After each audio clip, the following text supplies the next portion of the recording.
1. Real homeless people were hired as extras.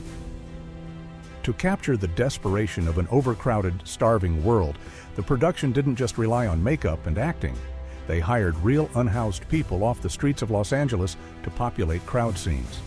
According to the assistant director, many were paid in food and small cash stipends.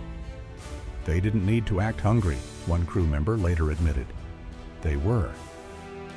The scenes of people sleeping in stairwells, scrambling for rations, or being scooped up by bulldozers weren't fiction for some of these extras. They were reenactments of their daily lives. Director Richard Fleischer later called this one of the most ethically complex choices in his career, but insisted it was necessary for realism. The result? A level of raw, painful authenticity that you can feel in every chaotic frame.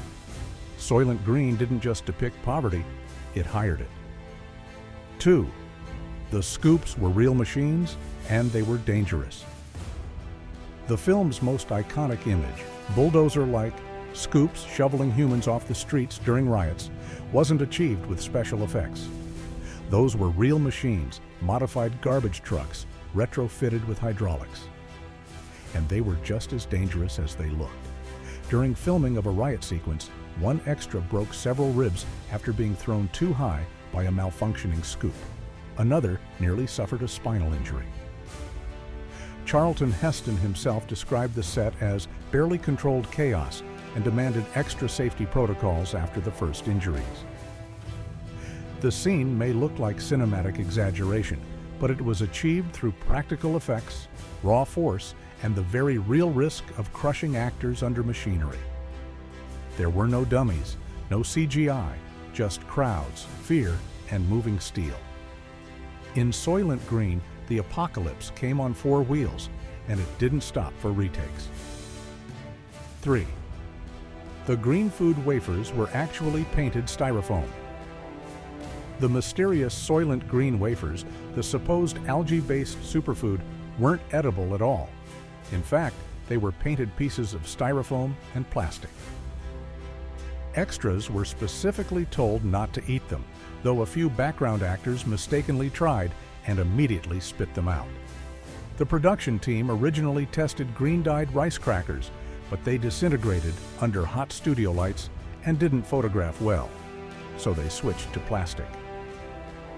Director Richard Fleischer joked that the real mystery wasn't what Soylent Green was made of, but whether the props would melt before they finished a take. The irony? A film about synthetic food replacements didn't even use real food on set. In the dystopia of Soylent Green, even the food wasn't food. It's one of those weird details that perfectly underscores the movie's theme. Everything's fake, everything's for show, and underneath the surface, something sinister is simmering. 4th MGM tried to downplay the people twist. That gut punch line, "Soylent Green is people," is the most iconic moment of the film. But MGM didn't want it revealed at all. Executives feared the cannibalism twist would scare off audiences or tip off censors. Early trailers and promotional materials deliberately avoided the reveal, instead marketing the film as a generic, futuristic thriller. Internal memos even suggested cutting the final screen from Charlton Heston altogether. Heston fought back. He believed the shock was essential to the film's impact. "You don't hide the punchline," he said. "You lean into it." Eventually, MGM relented, but insisted that press not spoil the ending. Despite their precautions, some international censors banned the film outright over the human consumption angle. In hindsight, it's ironic. The most famous line in Soylent Green, the one everyone remembers, was nearly silenced by the very people who paid for it. 5. The script was based on a 1966 novel but took major liberties. Soylent Green is loosely based on Harry Harrison's 1966 novel Make Room, Make Room, but the screenplay deviates significantly. In the book, there's no cannibalism, no food wafers, and no government conspiracy, just a slow, grim look at overpopulation and poverty. The original story ends quietly, almost mundanely, with no final twist. When screenwriter Stanley R. Greenberg adapted the novel, he added the cannibalism plotline to give the film a devastating moral climax. Harrison reportedly disliked the change, calling it a cheap shock ending. Yet the new ending is what made the film infamous. The deeper message about population control and class warfare got preserved but reframed in horrifying fashion. What was a thoughtful social commentary became a dystopian horror parable. Not a faithful adaptation, but an unforgettable reimagining. The movie may not honor the book's subtlety, but it absolutely amplifies its warning.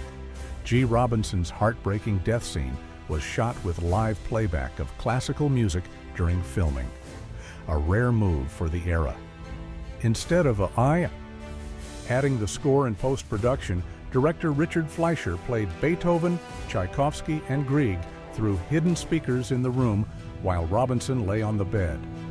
The intention? To emotionally immerse both Robinson and Heston in the scene. It worked. Heston visibly chokes up, his reaction raw and unrehearsed. In interviews, he later said the music broke him. "We weren't acting anymore," he confessed. "We were mourning." The music wasn't added for atmosphere. It was part of the experience. The sequence becomes a real-time elegy, both within the story and in real life. Robinson's character dies peacefully as nature and beauty flood the screen. The actor dies knowing it's his final performance, and the audience watches art and life collapse into one. 7. The film accidentally predicted corporate food takeovers. When Soylent Green suggested a future where giant corporations control the world's food supply, it was speculative fiction. Now, it reads like prophecy. In 1973, food conglomerates were just beginning to expand globally. But today, a handful of companies dominate the global food chain: Cargill, Nestlé, Tyson, and others. The idea of a faceless company manufacturing synthetic food from unknown sources doesn't feel like fantasy anymore. It feels like Tuesday. The film also anticipated bioengineering, food shortages, and the weaponization of scarcity. And that's not even touching the climate angle. What audiences didn't know in 1973 was that Soylent Green would go from dystopian warning to documentary realism in less than 50 years. The line, "Soylent Green is people," may be metaphorical today, but the corporate greed and environmental collapse? That part's already here. If these behind-the-scenes secrets are blowing your mind, go ahead and like and subscribe, because we're only halfway through, and what's coming next makes Soylent Green even darker than you remember. 8. The film-faced pushback from religious groups. Upon release, Soylent Green stirred moral outrage, especially among religious groups. The concept of assisted suicide as a government-sanctioned service provoked sharp criticism from Catholic and evangelical leaders. The scene of Saul Roth peacefully choosing death was viewed as promoting euthanasia, a taboo topic in 1973. Letters flooded MGM from religious institutions demanding the film be pulled or re-edited. Even some theater owners balked. In certain markets, the suicide scene was shortened or cut altogether. Ironically, the film never advocates suicide. It condemns a world so broken that death is the only remaining piece. But moral watchdogs weren't interested in nuance. For them, Soylent Green wasn't a warning. It was a threat to sacred values. The controversy fueled curiosity, though, and helped the movie achieve cult status. Sometimes, the more you try to silence a film, the louder its message becomes. 9th, filming took place. During one of LA's worst heat waves, Soylent Green looks hot, sweltering, claustrophobic. That's not makeup or filters, that's California summer at its worst.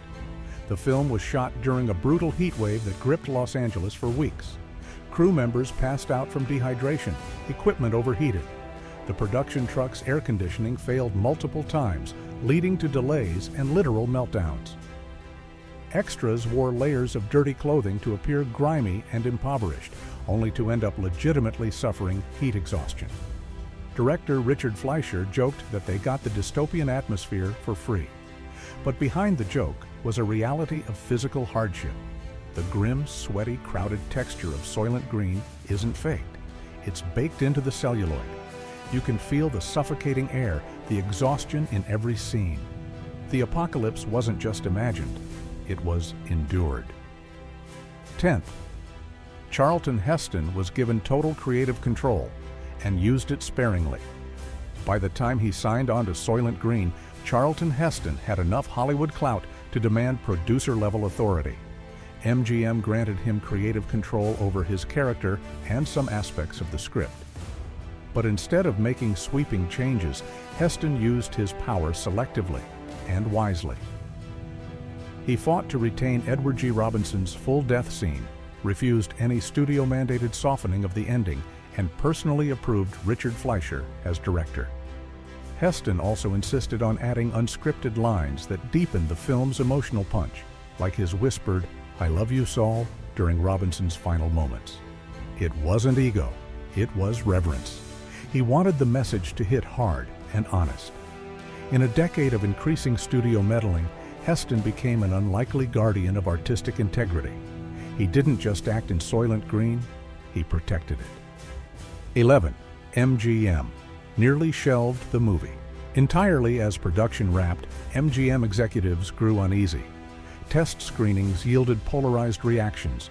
Audiences were either mesmerized or repulsed. One internal studio memo described the film as too depressing for commercial release. There were discussions about scrapping theatrical distribution altogether and selling it directly to television. Charlton Heston intervened again, threatening to publicly denounce the studio if they buried the film. He believed the message was too important to censor. Ultimately, the movie was released in a limited theatrical run and gradually expanded due to growing word of mouth. Critics didn't know what to make of it. Some dismissed it as trashy science fiction. Others hailed it as genius. But audiences couldn't stop talking about that ending. What the studio feared would flop became a cult sensation. Ironically, their attempt to bury Soylent Green only made it grow stronger. 12. The film uses color theory to manipulate.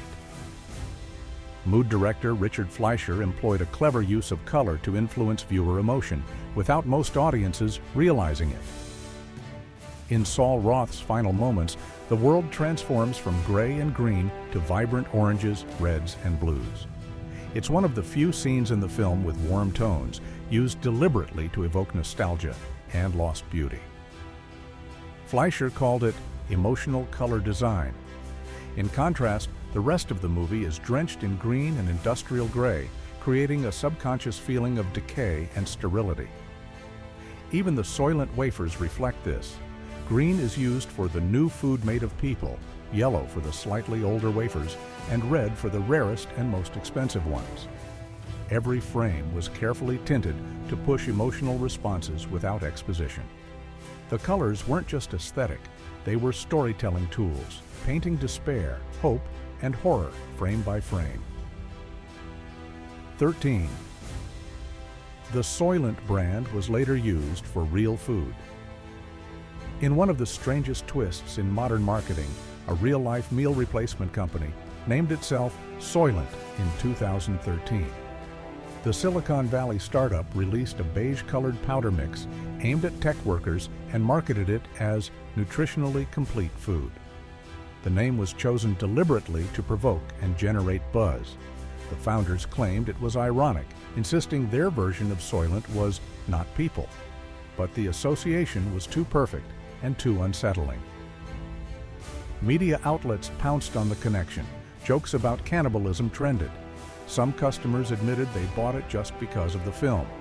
Even Charlton Heston's iconic scream became a meme again. The fictional horror became real-world branding. Soylent Green had crossed over, not just as a movie, but as a lifestyle brand. A cautionary tale, repackaged as a startup. 14. The crowd riot scenes were filmed. Guerrilla style. The massive riot scenes that erupt when the Soylent Green supply runs out look choreographed, but many were filmed guerrilla style, with minimal permits and crowd control.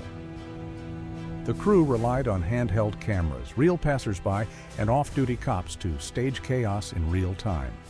Some of the people in those scenes weren't even actors. They were tourists and onlookers caught up in the frenzy. Fleischer used long lenses and hidden cameras to capture authentic panic. In one take, the crowd actually trampled a camera operator who was hospitalized but later returned to finish the shoot. The scene's rawness comes from their unpredictability. Everything was done fast, dirty, and dangerously. That lawless energy wasn't staged, it was captured. In a movie about a society on the verge of collapse, the filming methods mirrored the message, barely held together just seconds from breakdown. Chundi, 15. Real environmental scientists advised the script Soylent Green wasn't just a screenwriter's fever dream. The script had input from real scientists. Stanley R. Greenberg consulted with researchers at the Population Council and environmental think tanks like the Club of Rome, whose 1972 report, Limits to Growth, had just warned of ecological collapse. The scientists helped shape details like the 20 million person population of New York, the heat-struck atmosphere, and the soil exhaustion that forced synthetic food. One advisor reportedly told Greenberg, "What you're describing isn't science fiction, it's just fast forward." The collaboration gave the film an unsettling accuracy. Instead of aliens or robots, the horror came from recognizable trends: crowding, pollution, corruption. And that's what made it so effective. The line between fiction and forecast wasn't blurred, it was erased. Soylent Green didn't predict one future, it warned of many. 16. The score was composed by Fred Myro, a horror veteran. While Soylent Green isn't traditionally classified as horror, its music tells a different story. The score, composed by Fred Myro, weaves unsettling strings, urgent brass, and eerie silence to build unease. Myro had previously worked on experimental theater and psychological horror scores, and his approach was to treat the music not as accompaniment, but as a character. He avoided traditional melodies and instead used discordant tones to reflect societal collapse. In Saul's death, scene, the warm classical music is contrasted immediately afterward by stark silence, emphasizing emotional dissonance. The result? A soundtrack that doesn't comfort, it unsettles. Myro would later compose for full-blown horror films, but Soylent Green marked his breakout moment in using music to burrow under the skin. The silence after the scream? That's the real soundtrack of dystopia. 17. The film was added to the National Film Registry in 2023, 50 years after its release. Soylent Green was officially recognized by the Library of Congress as culturally, historically, and aesthetically significant. It was added to the National Film Registry in 2023, the same year in which the movie was set. The irony was not lost on fans or critics. Media outlets celebrated the eerie timing, calling it a film that lived long enough to see its own future. The decision came after years of lobbying by environmental groups, film historians, and even tech futurists who viewed the movie as more relevant than ever. For decades, Soylent Green was dismissed as grim pulp fiction. But in the end, it earned the honor its makers never expected: preservation for all time. A film about consumption, decay, and forgotten humanity, now immortalized by history. Bonus fact: the U.S. government once considered a real Soylent program. Here's the wildest secret of all. In the 1970s, the U.S. Department of Agriculture quietly floated a proposal to create a single, mass-distributed food wafer for emergency relief, especially in cases of famine, prison shortages, or military rationing. The project was shelved when someone on the committee literally referred to it as like a real Soylent wafer, prompting immediate backlash. The term Soylent had already entered the public consciousness as shorthand for dystopian food. No one wanted to be the agency behind Soylent USA. The proposal was buried, and the term was quietly banned from official memos. But the fact that a real-life government considered it within the same decade the movie premiered is chilling. What Soylent Green imagined, the world nearly copied. Truth didn't just imitate fiction, it flirted with it. Soylent Green wasn't a movie that asked to be loved, it asked to be heard. It didn't offer escape, it offered confrontation. And now, decades later, the world it imagined looks uncomfortably familiar. Overpopulation, resource hoarding, manufactured food, corporate control. The film was never about the future, it was about what happens when we ignore the present. If you made it this far, give that like button a good press, hit subscribe for more hidden truths from film history, and remember, in the world of cinema, sometimes the scariest futures are the ones we step into without realizing.